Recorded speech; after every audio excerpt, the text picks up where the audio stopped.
ഈശോ മിശിഹായിൽ പ്രിയമുള്ള സഹോദരങ്ങളെ, ഇന്നേ ദിവസം ഈ ഫാമിലി കൗൺസിലിംഗ് പ്രോഗ്രാമിൽ ഭർത്താക്കന്മാർക്കുണ്ടായിരിക്കേണ്ട ഫലിതരസത്തെക്കുറിച്ച് ഒരു വാക്ക് പറയാൻ ഞാൻ ആഗ്രഹിക്കുകയാണ്.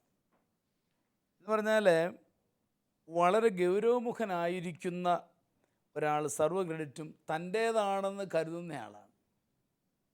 വാസ്തവത്തിൽ ദൈവത്തിനോ ഭാര്യയ്ക്കോ സാഹചര്യത്തിനോ കുടുംബത്തിനോ ഒട്ടും പ്രാധാന്യം നൽകുന്നില്ല എന്ന് ഞാനങ്ങ് പറയുകയാണ്. ഇയാൾക്ക് ഭാര്യയുടെ മുൻപിൽ ചിലപ്പോഴെങ്കിലും ഒരു തമാശ പറയാനോ രസികനായിട്ട് പെരുമാറാനോ സാധിക്കുന്നില്ല. പ്രത്യേകിച്ച് രസമൊക്കെ ഇല്ല പിന്നെ എന്നാ. അപ്പോൾ അത് ആവശ്യമാണ് എന്ന് ഞാൻ സൂചിപ്പിക്കുകയാണ്. എളിമയുണ്ടെങ്കിൽ സ്വയം ചിരിക്കാനും തൻ്റെ മണ്ടത്തരങ്ങളിൽ ആസ്വദിക്കാനും സാധിക്കും. എളിമയുണ്ടെങ്കിൽ അതൊക്കെ പറ്റത്തുള്ളൂ. എനിക്ക് ഇങ്ങനെ ഒരു മണ്ടത്തരം ഇന്ന് പറ്റി കേട്ടോ, ഞാൻ ആ പാടെ എളിമനായി എന്നൊക്കെ പറയണമെങ്കിൽ ഇപ്പോൾ എളിമയുണ്ടെങ്കിൽ സാധിക്കും. അല്ലെങ്കിൽ നമ്മൾ വലിയ ഗൗരവത്തിൽ നിൽക്കും, അതൊന്നും ആരും അറിയണ്ട എന്നുള്ള മട്ടിൽ. മറ്റുള്ളവർ കളിയാക്കിയാൽ ഗൗരവമാക്കുകയില്ല. ചെറിയ ചെറിയ തമാശ ഇങ്ങോട്ട് വന്നാലും അത് വലിയ ഗൗരവമാക്കാതെ വിടുക എന്നുള്ളതാണ്. ഇവർ ഭാര്യയുടെക്ക് തൻ്റെ വിഷമങ്ങൾ മറക്കാൻ സഹായിക്കുന്ന ഒരനുഭവമാണ്. കുറച്ച് രസമൊക്കെ പറയുമ്പം അതുവരെ ചിലപ്പോൾ പുറത്തൊക്കെ ആയിരിക്കും. വന്നു കഴിഞ്ഞൊരു തമാശയൊക്കെ പറയുന്നൊരു ഭർത്താവാണെങ്കിൽ ഭാര്യയ്ക്കൊന്ന് റിലാക്സ് ചെയ്യാനായിട്ട് വളരെ എളുപ്പമാണ് എന്നുള്ളത് മനസ്സിലാക്കുക. തോബിത്ത് 4:12 പറയുന്നത് നമുക്കറിയാം, അഹങ്കാരം നിനക്ക് വിനാശം വരുത്തുമെന്നാണ്. അഹങ്കാരം നമ്മുടെ മനസ്സിനെ ബാധിക്കുമ്പോൾ നമ്മൾ ഭയങ്കര ഗൗരവമായി പോകും. അത് അപകടമാണ് കുടുംബത്തിൽ എന്നാണ് ഞാൻ പറയുന്നത്. വഴക്കുണ്ടാകാൻ സാധ്യതയുള്ളിടത്ത് ഇവർക്ക് വളരെ ലൈറ്റായി ഇതിനെ കാണാൻ സാധിക്കും. വലിയൊരു പ്രശ്നം ഇങ്ങനെ ഉരുണ്ടു കൂടുമ്പോഴത്തേക്ക് ഒന്നുമില്ലടോ, ഞാൻ ചുമ്മാ പറഞ്ഞതല്ലേ, നീ അതിന് പ്രാധാന്യം എടുക്കുന്നു, എന്നൊക്കെ ഒന്ന് പറഞ്ഞ് ലഘുവാക്കാനായിട്ട് സാധിക്കും. അതൊക്കെ നമുക്ക് ഒരല്പം എളിമയുണ്ട് എങ്കിലേ അത് സാധിക്കുകയുള്ളൂ എന്നുള്ളതിന് സംശയമൊന്നുമില്ല. ഇത് ചിലർക്ക് കൂടിയിരിക്കും, ചിലർക്ക് കുറവും. ഞാൻ മുമ്പേ പറഞ്ഞ പോലെ എല്ലാ വ്യക്തികളും യുണീക്കാണല്ലോ. അതുകൊണ്ട് ചിലർക്ക് ഇതിനുള്ള കഴിവ് കൂടുതലുണ്ട്, ചിലർക്ക് കുറവുണ്ട്. പക്ഷെ അത് നമ്മൾ വളർത്തിയെടുക്കാൻ നമ്മളെ കൊണ്ട് പറ്റും. നമ്മുടെ കുടുംബത്തെ കൂടുതൽ സന്തോഷകരമായി മുമ്പോട്ട് കൊണ്ടുപോകാൻ നമുക്കതിനായിട്ട് ശ്രമിക്കണം എന്നുള്ളതിന് സംശയമൊന്നുമില്ല. ഇത് സ്വഭാവ പ്രകൃതി മാറ്റാനാവില്ലെങ്കിൽ മനോഭാവങ്ങൾ മാറ്റാനായിട്ട് സാധിക്കും. അഹങ്കാരം, സ്വാർത്ഥത മുതലായവയിൽ ഫലിതം വളരില്ല. എളിമ, ഔദാര്യ മനസ്ഥിതിയിൽ ഫലിതരസം വളരും. എളിമയുള്ളിടത്ത് ജനറസായിട്ട് ചിന്തിക്കുന്നിടത്തൊക്കെ ഫലിതരസമൊക്കെ ഒത്തിരി വളർത്തിയെടുക്കാൻ നമുക്ക് സാധിക്കും, സംശയമില്ല. യാക്കോബ് 3:13 പറയുകയാണ്, നിങ്ങളിൽ ജ്ഞാനിയും വിവേകിയുമായവൻ വിനയത്തോടെ തൻ്റെ പ്രവർത്തനങ്ങളെ കാണിക്കട്ടെ. അപ്പം ജ്ഞാനിയും വിവേകിയുമായവന് എളിമ കാണുമെന്നാണ്. നമ്മൾ അറിവിൽ വളരും തോറും എളിമപ്പെടണം. നീ എത്രമാത്രം ഉന്നതനാണോ അത്രമാത്രം വിനീതനാവുക എന്ന പ്രഭാഷകൻ്റെ വാക്കുകൾ അനുസ്മരിക്കും. അപ്പോൾ നമ്മൾ എത്ര ഗൗരവമായ ജോലി ചെയ്യുന്ന വ്യക്തികളാണെങ്കിലും ഒന്ന് കുടുംബത്തിൽ റിലാക്സ്ഡ് ആകാനും തണുക്കാനും ഒക്കെ ഒന്ന് കഴിയണം എന്നാണ് ഞാൻ പറഞ്ഞു വരുന്നത്. കുടുംബജീവിതത്തിൽ ധാരാളം സന്ദർഭങ്ങൾ തമാശയിലെടുക്കേണ്ടതുണ്ട്. അവിടെ ഒന്നും തത്വം ശരിയാകില്ല. എപ്പോഴും തത്വം പറഞ്ഞുകൊണ്ടിരുന്നാൽ ശരിയാകത്തില്ല. എപ്പോഴും ഉപദേശങ്ങളും ശരിയാകത്തില്ല. ഇടയ്ക്കൊക്കെ ഒന്ന് ലൈറ്റായിട്ട് കാര്യങ്ങളെ കാണാൻ സാധിക്കണം. എപ്പോഴും ധാരണയും ഫലിത മനോഭാവവും നല്ല വിവാഹ ജീവിതത്തിന് ഒത്തിരി സഹായിക്കുന്നതാണ്. അത് അങ്ങോട്ടും ഇങ്ങോട്ടും ബന്ധങ്ങൾ ഊഷ്മളമാക്കി തീർക്കുന്നതാണ്. അതാണ് എനിക്ക് ഇന്ന് എല്ലാവരെയും അനുസ്മരിപ്പിക്കാനുള്ളത്. ഈയൊരു ചിന്തകൾ നിങ്ങളുടെ ജീവിതത്തെ, നിങ്ങളുടെ കുടുംബജീവിതത്തെ എങ്ങനെ സ്വാധീനിക്കുന്നുണ്ട് എന്ന് വിലയിരുത്തുവാനും കുറവുകളുണ്ടെങ്കിൽ പരിഹരിക്കുവാനും ആത്മാർത്ഥമായിട്ട് പരിശ്രമിക്കാം. ഇന്നത്തെ കത്തുകളിലേക്ക് കിടക്കുക അല്ലേ? ആദ്യത്തെ കത്താരാ? പൊൻകുന്നത്തുനിന്ന് തോമാച്ചൻ എഴുതുന്ന കത്ത്. വളരെയേറെ ദുഃഖത്തോടുകൂടിയാണ് ഞാൻ ഈ കത്തെഴുതുന്നത്. ഞങ്ങൾ സഹോദരങ്ങൾ തമ്മിൽ ഒത്തിരി സ്നേഹമായി ജീവിച്ചതാണ്. എന്നാൽ ഞങ്ങൾ വിവാഹിതരായി ഞങ്ങളുടെ ഭാര്യമാർ വീട്ടിൽ വന്ന് കയറിയതു മുതൽ ഞങ്ങൾ പിണക്കമായി. ചെറിയ കാര്യങ്ങൾ തുടങ്ങി ഇപ്പോൾ വലിയ പ്രശ്നങ്ങളായിരിക്കുകയാണ്. ഇപ്പോഴത്തെ പ്രശ്നം, ഞങ്ങളുടെ മകളുടെ വിവാഹത്തിന് ശേഷം സഹോദരൻ്റെ വീട്ടിൽ അവർക്ക് വിരുന്നിന് ക്ഷണിച്ചില്ല എന്നതാണ് തുടക്കം. അത് ഞങ്ങൾക്ക് വല്ലാതെ വിഷമം ഉളവാക്കി. അതിൽ തുടങ്ങി ചെറിയ ചെറിയ കാര്യങ്ങൾ രണ്ടു കൂട്ടരും പറയാൻ തുടങ്ങി. പ്രധാനമായും സ്ത്രീകളാണ് പ്രശ്നങ്ങൾ ഉണ്ടാക്കുന്നത് എന്ന് എനിക്ക് തോന്നുന്നു. അവർ ഇഷ്ടക്കേട് വരുമ്പോൾ വായിൽ വരുന്നതൊക്കെ പറയും. ഇപ്പോൾ പ്രശ്നം വളരെ ഗുരുതരമായിരിക്കുകയാണ്. നന്നായി സാഹോദര്യത്തിൽ ജീവിച്ചിരിക്കണമെന്ന് ഞങ്ങൾക്കുണ്ട്. എന്നാൽ ഈ സാഹചര്യത്തിൽ ഞാൻ എങ്ങനെ നീങ്ങണം എന്ന് പറഞ്ഞു തരാമോ? തീർച്ചയായിട്ടും തോമാച്ചൻ്റെ വിഷയം ഞാൻ മനസ്സിലാക്കുന്നു. സഹോദരങ്ങളുമായും മറ്റു വളരെ സ്നേഹത്തിൽ കഴിയാൻ ആഗ്രഹിക്കുന്നതിൽ ഒത്തിരി സന്തോഷിക്കുന്നു. അങ്ങനെ ഒരു ആഗ്രഹം മനസ്സിലുണ്ടല്ലോ, വളരെ നല്ലൊരു കാര്യമാണ്. അത് ഞാൻ സന്തോഷിക്കുകയാണ്. ഇവിടെ നാം ക്ഷമിക്കുന്ന സ്നേഹത്തിലേക്ക് തിരിയണം എന്നാണ് എനിക്ക് പറയാനുള്ളത്. പല കുടുംബങ്ങളിലും ഈ പ്രശ്നങ്ങളുണ്ട്.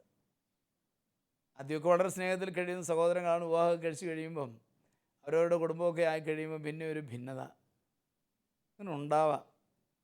എന്നാലും ഞാൻ ഒരു വികാരിച്ച നിലയിൽ പറയുകയാണ്, ഞാൻ കണ്ടുകൊണ്ട് ചില കുടുംബങ്ങൾ ഭയങ്കര സ്നേഹത്തിൽ ഇപ്പോഴും അവർ ഒരുമിച്ച എല്ലാ കാര്യങ്ങളും. അപ്പോൾ അതിലൊരാൾ എന്നോട് പറഞ്ഞു, അച്ഛാ ഞങ്ങൾ തമ്മിലുള്ള സ്നേഹബന്ധം ഒരിക്കലും അകലാൻ പറ്റത്തില്ല. അതിന് എത്ര ത്യാഗം എടുത്താലും ഞങ്ങൾ സഹകരിച്ചു പോകുള്ളൂ. സ്ത്രീകൾ എന്നൊക്കെ പറഞ്ഞാലും കൊള്ളാം, ഞങ്ങൾ സ്നേഹബന്ധം ഇന്ന് മാറുന്നില്ല. ഞങ്ങൾ അവരെ കൂടെ ഉൾക്കൊള്ളിച്ച്, മാറ്റിവിട്ടല്ല കേട്ടോ, ഉൾക്കൊള്ളിച്ച് പോകുന്നത് പറഞ്ഞ് ഞാൻ സന്തോഷത്തോടെ ഓർക്കുന്നു. ഞാൻ ഇരുന്ന ഒരു ഇടവേള ഒരു കുടുംബത്തിൻ്റെ കാര്യമാണ് ഞാൻ സൂചിപ്പിച്ചത്. അപ്പോൾ അതുകൊണ്ട് നമ്മളത് ഇവിടെ പ്രത്യേകിച്ച് ഈ ഒരു പ്രശ്നമൊക്കെ ഉണ്ടായിരിക്കുന്നതിൽ ക്ഷമിക്കുന്ന സ്നേഹത്തിലേക്ക് നിങ്ങൾ തിരിച്ചു വരണം. തമ്പുരാൻ നമ്മളോട് എന്തുമാത്രം ക്ഷമിക്കുന്നു.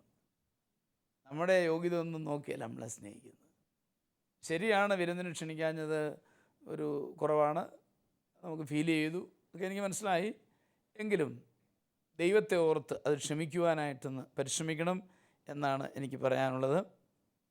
വന്നുപോയ കുറവുകൾ തോമാച്ചൻ ക്ഷമിക്കുമ്പോൾ തോമാച്ചനെയും കുടുംബത്തെയും ദൈവം അനുഗ്രഹിക്കും. ഈ ഒരു അവസരം ദൈവം തന്ന ഒരവസരമാണ്. നമ്മളത് ക്ഷമിച്ചു കഴിയുമ്പോൾ ദൈവം നമ്മുടെ കുടുംബത്തെ അനുഗ്രഹിക്കും എന്നുള്ളൊരു സംശയമില്ല.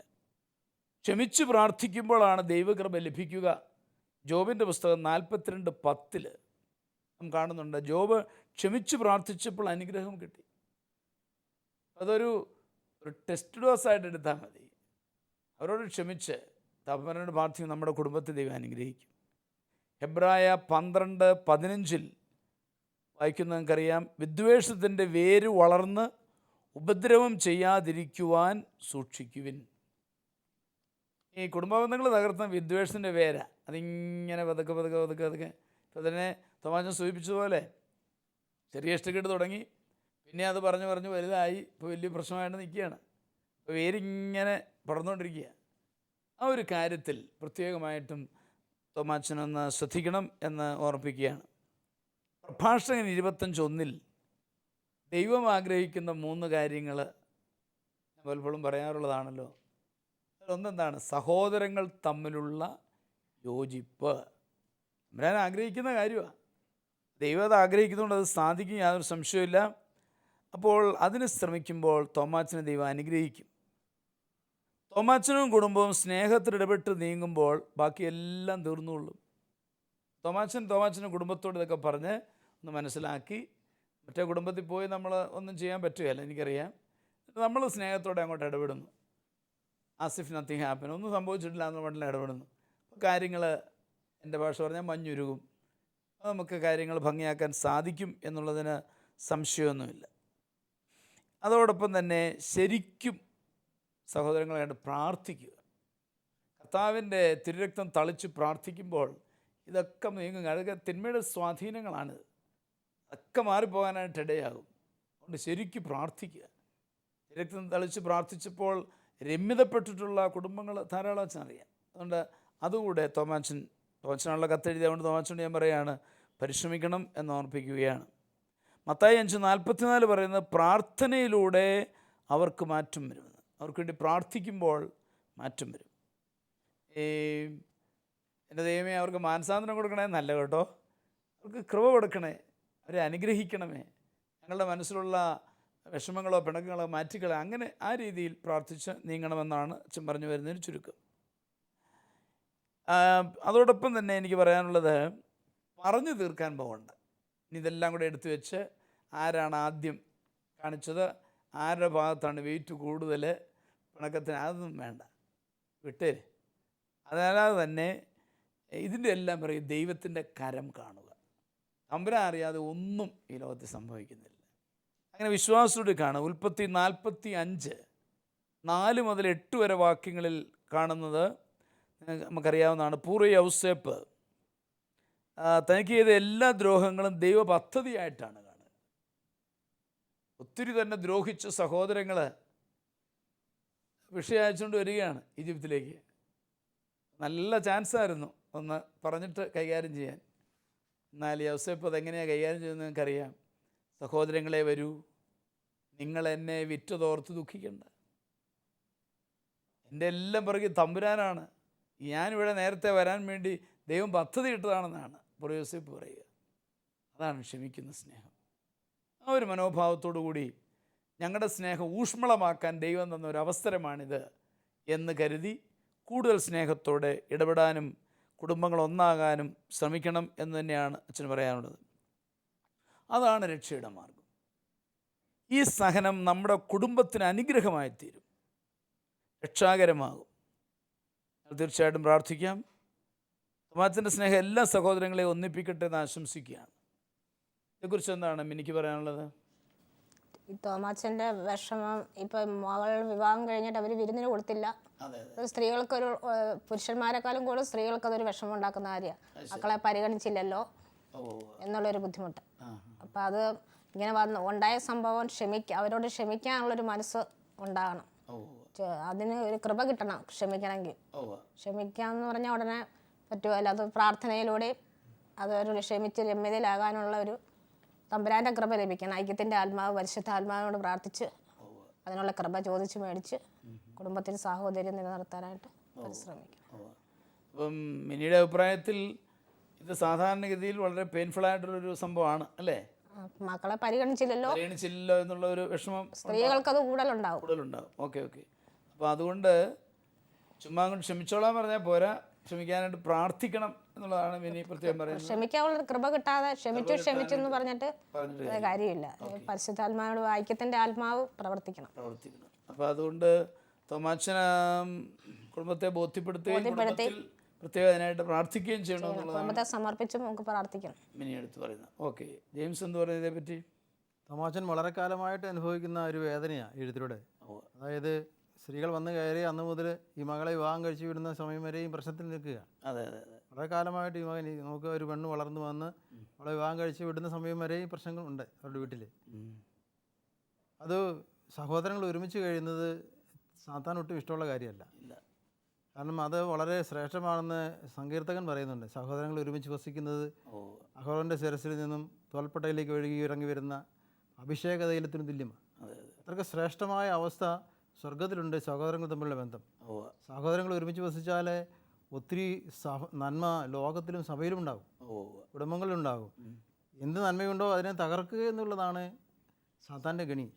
അവൻ്റെ ഉദ്ദേശം അത് തന്നെയാണ്. ഇവനവിടെ ഒരർത്ഥം വരെ വിജയിച്ചു. പക്ഷേ ഇപ്പോൾ എനിക്ക് അതിൻ്റെ എല്ലാ അർത്ഥത്തിലും പറയാൻ പറ്റും അവൻ പരാജയപ്പെട്ട് കഴിഞ്ഞ്. കാരണം ഒരു വഴി അന്വേഷിച്ച് സഭയിലേക്ക് തോമാച്ചൻ ഇറങ്ങി വന്നിരിക്കുന്നു. ഒരു ബഹുമാനപ്പെട്ട വൈദികനോട് അതിൻ്റെ അഭിപ്രായം ചോദിച്ചിരിക്കുന്നു, ഞാനെന്ത് ചെയ്യണം? അതിന് തീർച്ചയായിട്ടും വൈദികനിലൂടെ കർത്താവ് സംസാരിക്കുന്നുണ്ട്, ഇപ്പോൾ സംസാരിക്കുക. അപ്പോൾ ഈ സഹോദരന് തൻ്റെ സഹോദരങ്ങളെ നേടുവാനായിട്ട് അച്ഛൻ പറഞ്ഞതുപോലെ തന്നെ നിരുപാധികമായ സ്നേഹം, കഴിഞ്ഞ കാലമൊന്നുമില്ല, ഫ്രഷായി ചെല്ലുക, സ്നേഹിക്കുക. ഒന്ന് കർത്താവിൻ്റെ ശക്തി സംഭരിച്ചുകൊണ്ട് വെറുതെ ഒന്ന് അങ്ങ് ഇറങ്ങി ചെല്ലുക, വീട്ടിലേക്ക് കയറി ചെല്ലുക, തീർന്നു, പ്രശ്നം തീരും. എനിക്ക് എൻ്റെ ചേട്ടനുമായിട്ട് ഒരു ദിവസം ഒരു അല്പം അധികമായിട്ട് സംസാരത്തിൽ മാത്രം എന്ന് പറഞ്ഞാൽ അശുദ്ധ വാക്കുകളൊന്നും പറഞ്ഞില്ല, ഇച്ചിരി ഗൗരവം പറയേണ്ടി വന്നു. ചേട്ടനങ്ങ് പോയി, എനിക്ക് അസ്വസ്ഥതയായി. ഞാൻ ഓടിച്ചെന്ന് പുറകെ ഓടിച്ചെന്ന് ചേട്ടനോട് മാപ്പ് പറഞ്ഞു, ചേട്ടാ എനിക്ക് അങ്ങനെ എൻ്റെ ഒരു പ്രത്യേക സാഹചര്യത്തിൽ പറഞ്ഞു പോയതാണ്, ക്ഷമിക്കണം. ചേട്ടാ എനിക്ക് അങ്ങനെയൊന്നുമില്ല, പ്രശ്നം തീർന്നു. ഞാൻ വളരെ സന്തോഷവാനായിട്ടന്ന് കിടന്നുറങ്ങി. അല്ലെങ്കിൽ എനിക്കൊന്നും ഉറക്കം വരില്ല, ബുദ്ധിമുട്ടുണ്ടാകും. ഇതുപോലെ നമ്മുടെ ജീവിതത്തിൽ ഉണ്ടാകാവുന്ന വിഷയങ്ങൾ, സൂര്യൻ അസ്തമിക്കുന്നത് വരെ നിൻ്റെ കോപം വെച്ചുകൊണ്ടിരിക്കുക എന്നുള്ള വചനം ഓർക്കണം. നമ്മൾ ഉറങ്ങുന്നതിന് മുമ്പ് തന്നെ പ്രശ്നങ്ങൾ തീർത്തിരിക്കണം. നമ്മൾ ഉറങ്ങാൻ പോകുമ്പോൾ എന്തെങ്കിലും ഇനി അവശേഷിക്കുന്നുണ്ടോ എന്ന് പരിശോധിക്കണം. ഉണ്ടെങ്കിൽ അത് തീർക്കണം. തീർത്തതിന് ശേഷമേ ഉറങ്ങാൻ പോകാവൂ. കാരണം നാളെ ഞാൻ ഉണരുമോ എന്ന് എനിക്ക് അറിഞ്ഞുകൂടാ. ഈ മനുഷ്യൻ്റെ നിസ്സാരത നമ്മൾ മനസ്സിലാക്കണം. ഞാൻ എന്തോ ശക്തനാണ്, എനിക്കെന്തോ കഴിവുകൾ അധികമുണ്ട് എന്ന് ചിന്തിക്കുമ്പോൾ, അത് അച്ഛൻ ഇപ്പോൾ സൂചിപ്പിച്ചിരുന്നു, അധികം ശക്തനാണെന്ന് കരുതുന്നതാണ് നമുക്ക് വരുന്ന തെറ്റ്. എന്നാൽ ഞാൻ കർത്താവിന് വെറും കയ്യിലെ ഉപകരണം മാത്രമാണെന്നും, ധനികനായ വ്യക്തിയോട് തൻ്റെ അറപ്പറകളിൽ ധനം ശേഖരിച്ച് വെച്ച് അവനോട്, ആ വ്യക്തിയോട് കർത്താവ് ചോദിക്കുന്നുണ്ട്, ഇന്ന് നിൻ്റെ ആത്മാവിനെ തിരികെ എടുത്താൽ ഇതൊക്കെ ആരനുഭവിക്കും? നമ്മൾ മനസ്സിലാക്കി ഒരു തിന്മയുണ്ടായില്ല. അതിന് സഭയിൽ എത്ര വീണ്ടും വീണ്ടും എടുത്തു പറയാൻ ആഗ്രഹിക്കുന്ന കാര്യം ഇതാണ്, സഭയിൽ എത്രയോ സാധ്യതകളുണ്ട്. നമ്മൾ വിളിച്ചപേക്ഷിക്കുമ്പോഴൊക്കെ ജെറമിയ 15:19 പറയുന്നുണ്ട്, നാം വിളിച്ചപേക്ഷിക്കുമ്പോഴെല്ലാം ദൈവം സമീപത്തുള്ള ഇത്ര ശ്രേഷ്ഠമായ ജനത വേറെ എവിടെയുണ്ട്? നമ്മുടെ കത്തോലിക്ക സഭ അത്രയ്ക്ക് മാത്രം അനുഗ്രഹിക്കപ്പെട്ട സഭയാണ്. അതിൻ്റെ സാധ്യതകളെല്ലാം നമ്മൾ ഉപയോഗിക്കണം. ഈ സാധ്യതകളെല്ലാം എന്തിനാണ്? മനുഷ്യനെ നന്മയിലേക്കും സമാധാനത്തിലേക്കും സ്വർഗരാജ്യ അനുഭവത്തിലേക്കും കൊണ്ടുപോകാൻ വേണ്ടിയിട്ടുള്ളതാണ്. ഇത് നമ്മുടെ സഹോദരനെ തീർച്ചയായിട്ടും ഉപയോഗിക്കാൻ സാധിക്കുമെന്ന് അദ്ദേഹത്തിൻ്റെ ഫ്ലെക്സിബിലിറ്റി, മനസ്സിൻ്റെ അയവ്, അതാണ് എഴുത്തെഴുതാൻ പ്രേരിപ്പിച്ചത് തന്നെ. തീർച്ചയായിട്ടും അദ്ദേഹത്തിന് സാധിക്കുമെന്ന് വിശ്വസിക്കുന്നു. അദ്ദേഹത്തിന് സാധിക്കട്ടെ എന്ന് ആശംസിക്കുന്നു, പ്രാർത്ഥിക്കുന്നു. ഞാൻ അപ്രീഷിയേറ്റ് ചെയ്യുന്നു. പിന്നെ സ്ത്രീകളാണ് അതിന് കുഴപ്പമുണ്ടാകുന്ന ഒരു ചെറിയൊരു സൂചന അതിനകത്തുണ്ട്. ജെയിംസ് ചേട്ടനുമായിട്ട് ഇങ്ങനെ ഓടിച്ചെന്ന് രമ്യപ്പെട്ടപ്പോൾ സ്ത്രീകൾ അതിനെതിരെ നിന്നോ? സ്ത്രീകൾ എതിരെ നിന്നില്ല. സ്ത്രീകൾ പറഞ്ഞു, നിങ്ങളുടെ പ്രശ്നം തീർത്തല്ലേ എന്ന്. അതിൽ നമുക്ക് ഒരുമിച്ച് നീങ്ങാനുള്ള ഒരു മനോഭാവം ഉണ്ടാവണം എന്നുള്ളത് സ്നേഹപൂർവ്വം ഓർമ്മിപ്പിക്കുകയാണ്. ഓക്കെ, അടുത്ത കത്തിലേക്ക് കിടക്കല്ലേ. അച്ഛാ, ചുങ്കപ്പാറയിൽ നിന്ന് സിബിച്ചനാണ് ഈ കത്തെഴുതുന്നത്. അച്ഛാ, എനിക്കിപ്പോൾ 46 വയസ്സുണ്ട്. ഞങ്ങളുടെ വീട്ടിൽ എന്നും പ്രശ്നങ്ങളാണ്. ഞങ്ങൾ തമ്മിൽ ചേർച്ചയില്ല. കുട്ടികൾ ശരിക്ക് പഠിക്കുന്നില്ല. ബിസിനസ് അഭിവൃദ്ധിപ്പെടുന്നില്ല. പലപ്പോഴും ഞങ്ങൾക്ക് പലർക്കും രോഗങ്ങളാണ്. പ്രശ്നങ്ങളാൽ ഗതികെട്ടപ്പോൾ ഞാൻ ഒരു ആശാരിയെ പോയി കണ്ടു. ആ ആശാരി പറഞ്ഞത് വീടിൻ്റെ പണിയുടെ കുഴപ്പമാണെന്ന്. അദ്ദേഹം പറഞ്ഞതനുസരിച്ച് വീടിൻ്റെ കതക് പൊളിച്ച് പണിതു. എന്നിട്ടും ഇപ്പോൾ പ്രശ്നങ്ങൾ മാറുന്നില്ല. ഈ സാഹചര്യത്തിൽ ഞങ്ങൾ എന്ത് ചെയ്യണം? മറുപടി ശാലോം TV-യിലൂടെ നൽകണമെന്ന് അപേക്ഷിക്കുന്നു. തീർച്ചയായും സിബിച്ചിനെ ഞാൻ മനസ്സിലാക്കുന്നു. കൂടെ വിഷമങ്ങൾ ഉണ്ടായപ്പോൾ വിശ്വാസത്തിൽ വ്യതിചലനം ഉണ്ടായതായിട്ടാണ് എനിക്ക് മനസ്സിലാകുന്നത്. എന്നാൽ ഞാൻ പറഞ്ഞാൽ പിണങ്ങരുത്. റിപ്പയർ ചെയ്യേണ്ടത് വീടല്ല, നമ്മുടെ ജീവിതമാണ്. വീട് പൊളിച്ചു പണിതുകൊണ്ട് പ്രശ്നങ്ങൾ തീരുകയില്ല. നമ്മുടെ മനോഭാവങ്ങൾ, നമ്മുടെ ജീവിതത്തിൽ മാറ്റങ്ങൾ വരണം. നിങ്ങൾ തമ്മിൽ സ്നേഹത്തോടെ നല്ല കുടുംബജീവിതം നയിക്കണം. നിങ്ങൾ തമ്മിൽ ഉള്ള സ്നേഹം, അതിന് നിങ്ങൾക്ക് സാധിക്കും. നിങ്ങളെ ദൈവം യോജിപ്പിച്ചതാണ്, നിങ്ങൾക്ക് സാധിക്കും. പരസ്പരം ക്ഷമിച്ച് സന്തോഷത്തോടു കൂടി നല്ലൊരു കുടുംബജീവിതം നയിക്കുക. ഇതൊത്തിരി പ്രശ്നങ്ങൾ മാറ്റുന്നതാണ്. അതോടൊപ്പം തന്നെ ഇത് കുട്ടികൾക്ക് സമാധാനം നൽകും. നിങ്ങളെപ്പോഴും വഴക്ക് പിടിച്ചുകൊണ്ടാണ് കുട്ടികളെങ്ങനെയാണ് പഠിക്കുന്നത്?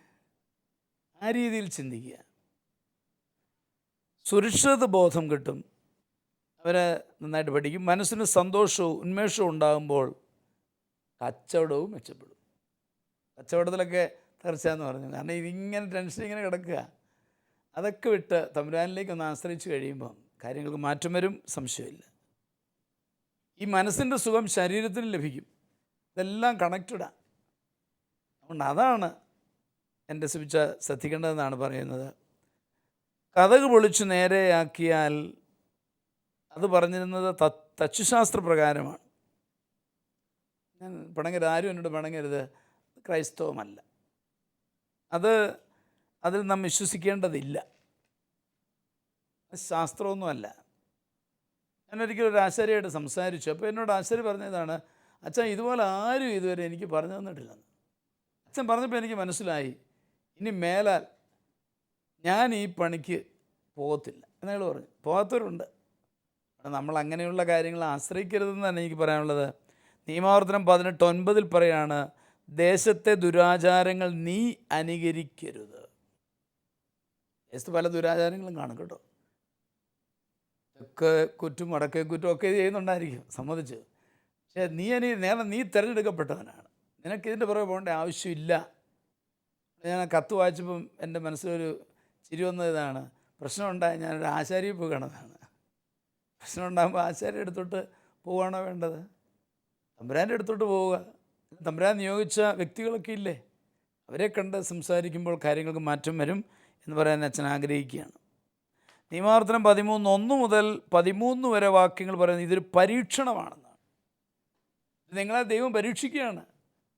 തമ്പുരാനെ ആണോ ഹൃദയപൂർവ്വം സ്നേഹിക്കുന്നത് എന്നറിയാൻ വേണ്ടി ദൈവം ഒരു പരീക്ഷണം നൽകിയതാണ്. ഈ സഹനങ്ങളിലൂടെ വ്യക്തമായിട്ട് ആ വചനത്തിൽ പറയുന്നുണ്ട് എന്ന് നമുക്കറിയാം. സുഭാഷിതം 3:11-12 വാക്യങ്ങളിൽ പറയുന്നു, താൻ സ്നേഹിക്കുന്നവരെ പിതാവ് ശാസിക്കും, ശിക്ഷിക്കും. അതോർത്ത് വിഷമിക്കരുത്. സ്നേഹമുള്ളപ്പോഴാണല്ലോ ഏതൊരച്ഛനും മക്കളെ ശിക്ഷിക്കുക. അല്ലെങ്കിൽ നമ്മൾ വിചാരിക്കും എനിക്കെന്നാ കാര്യം, അവനവൻ്റെ വഴിക്ക് പോട്ടെന്ന് വിചാരിക്കും. അപ്പം അങ്ങനെയുള്ള ശിക്ഷണങ്ങളൊക്കെ വരുമ്പോൾ ഒരിക്കലും തളരരുത്, വിഷമിക്കരുത് എന്ന് പറയാൻ ആവശ്യമാണ്. വിശ്വാസം കൈവെടിയരുത്. ചെയ്തത് 1-ാം പ്രമാണത്തിനെതിരാണ്. അതുകൊണ്ട് മനസ്തപിച്ച് നല്ലൊരു കുംഭസാരം നടത്തണം. ദൈവം നമുക്ക് നൽകുന്ന വലിയ അത്ഭുതം എന്ന് ഞാൻ പറയാറുണ്ടല്ലോ. ദൈവത്തിൽ ആശ്രയിക്കുക. ലൂക്കാ 10:19 പറയുന്നുണ്ട്, ഇവയുടെ മേൽ നമുക്ക് അധികാരം തന്നിരിക്കുന്നു എന്നാണ്. ഈശോ ആണ് നേടിയത്. ഇങ്ങനെയുള്ളതിനെല്ലാം വിജയിച്ചിരിക്കുകയാണ് ഈശോ. സംഖ്യ 23:23 പറയുന്നത് ഇതൊന്നും നമ്മളെ ബാധിക്കുകയില്ല. കഥക് ഇങ്ങനെ വളഞ്ഞും തിരിഞ്ഞും ഇരിക്കുന്നു, അതൊക്കെ പ്രശ്നമാണെന്ന് വിചാരിക്കരുത്. അതൊന്നും ബാധിക്കത്തില്ല നമ്മളെ. നമ്മൾ കർത്താവിൻ്റെ സുരക്ഷയിൽ നിൽക്കുകയാണെങ്കിൽ ഇതൊന്നും നമ്മളെ ബാധിക്കുകയില്ല എന്നുള്ളത് ഉറപ്പാണ്. പക്ഷെ നമ്മൾ കൃപയിലായിരിക്കണം എന്ന് മാത്രം. ചിന്താക്കുഴപ്പമൊന്നും വേണ്ട. ഞാൻ വ്യക്തമാക്കാൻ ആഗ്രഹിക്കുകയാണ്. 1 യോഹന്നാൻ 4:6 പറയുന്നുണ്ട്, സഭ പറയുന്നത് കേൾക്കുവിൻ. ചിലപ്പോൾ ആര് പറയുന്നതാണ്, ആ പുള്ളി ഇങ്ങനെ പറഞ്ഞു, ഈ പുള്ളി ഇങ്ങനെ പറഞ്ഞു, ഇപ്പോൾ എന്നാ പറയുന്നത്, ആരും പറയുന്നത് കേൾക്കണ്ട. സഭ പറയുന്നത് കേൾക്കുവിൻ. നിങ്ങൾ 1 യോഹന്നാൻ 4:6 എടുത്താൽ പറയാൻ മനസ്സിലും. എഫേസൂസിലെ മെത്രാനായ യോഹന്നാൻ പറയുകയാണ്, സഭ പറഞ്ഞത് കേട്ടാൽ മതി. സഭ പറയുന്നത് തീർച്ചയായിട്ടും ഇതാണ്. അതുകൊണ്ടാണ് അച്ഛൻ അത് വ്യക്തമായിട്ട് പറയാൻ ആഗ്രഹിക്കുന്നത്. സിബിച്ചൻ വികാരി അച്ഛനോട് കാര്യങ്ങളെല്ലാം ഒന്ന് ഷെയർ ചെയ്ത് വീട് ഒന്ന് വെഞ്ചരിപ്പിക്കണം. വികാരി അച്ഛനോട് പറയണം, ഇങ്ങനെയുള്ള ബുദ്ധിമുട്ടുകളൊക്കെ പറഞ്ഞു കേട്ടോ. അച്ഛൻ എല്ലാ ദുസ്വാധീനങ്ങളെയും മാറ്റി തമ്പുരാന് ഭവനത്തെ സമർപ്പിക്കും. പ്രശ്നങ്ങൾ മാറുകയും ചെയ്യും. കൂടെ ഒരു കാര്യം കൂടെ പറയാൻ ഞാൻ ആഗ്രഹിക്കുകയാണ്. എല്ലാവരോടും കൂടെ പറയുന്നത്. ചിലർക്കൊരു ധാരണപശമുണ്ട്, ആ പള്ളിയിലെ അച്ഛൻ പിശാചിനെ പിടിക്കുന്ന അച്ഛൻ, ഈ പള്ളിയിലെ അച്ഛൻ പിശാചിനെ പിടിക്കാത്ത അച്ഛൻ. തെറ്റായ ധാരണയാണ്. എല്ലാ വൈദികർക്കും സാത്താനെ പുറത്താക്കാനുള്ള അധികാരം കൊടുത്തിട്ടുണ്ട്. അതുകൊണ്ട് ചിലരത് കൂടുതൽ കൈകാര്യം ചെയ്യുന്നു, ഞാനത് സമ്മതിച്ചിരിക്കുന്നു. അതേ ഉള്ളൂ. അതുകൊണ്ട് ഏത് വൈദികനും അതിനുള്ള അധികാരമുണ്ട്. അതുകൊണ്ട് വിചാരിച്ചുകൊണ്ട് പറയുക, ചിന്താക്കുഴപ്പം മാറ്റാൻ ഞാൻ ആഗ്രഹിക്കുകയാണ്. സിബിച്ച, തീർച്ചയായിട്ടും ഞങ്ങൾ പ്രാർത്ഥിക്കാം. മേൽപ്പറഞ്ഞ കാര്യങ്ങൾ കുടുംബത്തിലെല്ലാവരും ചെയ്യണം. തിരുരക്താഭിഷേക പ്രാർത്ഥന ഒത്തിരി ഉപകാരം ചെയ്യുന്നതാണ് എന്നുകൂടി ഞാൻ കൂട്ടിച്ചേർക്കുകയാണ്. ഇതിനെപ്പറ്റി എന്താണ് ജെയിംസിന് പറയാനുള്ളത്? ഒരു ഇലക്ട്രിക് കണക്ഷൻ എടുക്കുമ്പോൾ ഒരു സോക്കറ്റിലേക്ക് ന്യൂട്രും ഫേസും നമ്മൾ കൊടുത്തിരിക്കും. അവിടെ നിന്നാണ് നമ്മൾ പ്ലഗ് കുത്തിയെടുക്കുന്നത്.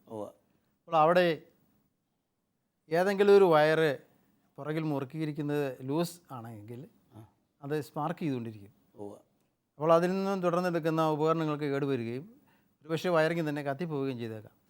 ഇവിടെ നമ്മൾ ഇദ്ദേഹം എഴുതിയിരിക്കുന്നത് ഞങ്ങൾ തമ്മിൽ ചേർച്ചയില്ല എന്ന് എഴുതിയിട്ടുണ്ട്. എനിക്ക് തോന്നുന്ന പ്രശ്നങ്ങളുടെ എല്ലാം തുടക്കം അവിടെയാണ്. ഞങ്ങൾ ഈ ദമ്പതികളുടെ ലോർഡ്സ് കപ്പിൾസ് മിനിസ്ട്രിയിൽ ഞങ്ങൾ പലരുടെയും പഠനത്തിൽ നിന്നും ഷെയറിങ്ങിൽ നിന്ന് മനസ്സിലാക്കിയത്, തകർന്നു കിടന്നിരുന്ന കുടുംബങ്ങൾ, സാമ്പത്തികമായിട്ടൊന്നുമില്ലാതിരുന്നവർ, വീടില്ലാതിരുന്നവർ, ജോലിയില്ലാതിരുന്നവർ, അവർ ഭാര്യയും ഭർത്താവും ഒരുമിച്ചിരുന്ന് പ്രാർത്ഥിക്കാൻ തുടങ്ങി കഴിഞ്ഞപ്പോൾ അവർ കഴിഞ്ഞ വർഷത്തെ ഞങ്ങളുടെ ഓൾ കേരള കൺവെൻഷനിൽ സാക്ഷ്യം പറഞ്ഞു. 5-10 പേര് പറഞ്ഞു പെട്ടെന്ന് അവരുടെ ജീവിതത്തിൽ വീടുണ്ടായി. എങ്ങനെ ഉണ്ടായെന്ന് അവർക്ക് അറിഞ്ഞുകൂടെന്നാണ് പറയുന്നത്. അവർക്ക് ജോലി കിട്ടി, മക്കളുടെ വിവാഹം കഴിഞ്ഞു. ഇങ്ങനെ ഭാര്യയെയും ഭർത്താവിനെയും ദൈവമാണ് ചേർത്ത് നിർത്തിയിരിക്കുന്നത്.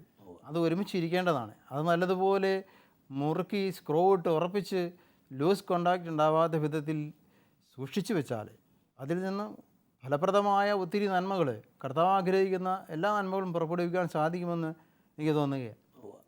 ഇങ്ങനെയൊരു ചെതറിപ്പോയ മാനസിക അസ്വസ്ഥത നിറഞ്ഞ അവസ്ഥയിലാണ് ഒരുപക്ഷെ അദ്ദേഹം ആശാരിയെ കാണാൻ പോയത്.